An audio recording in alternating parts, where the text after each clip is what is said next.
তাদের নৈরাচারিক নাটক আমরা চাই না।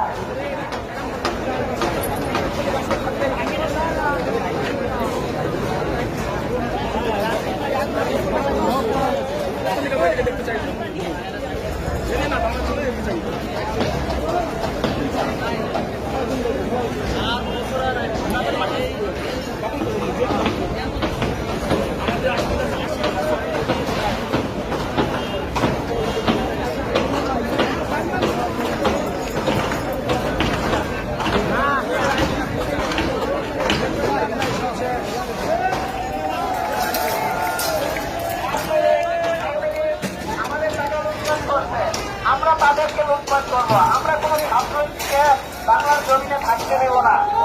কোন ছাত্রলীগ বাংলার জমিনে থাকবে না। তাদেরকে খুঁজে খুঁজে আমরা তাদেরকে শাস্তি দিব।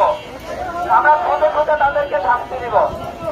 আর এখানে পাবলিক টয়লেট হবে। আমরা সবাই একসাথে এখানে পাবলিক টয়লেট হওয়ার জন্য পরবর্তী সরকারকে আমরা অনুরোধ করবো।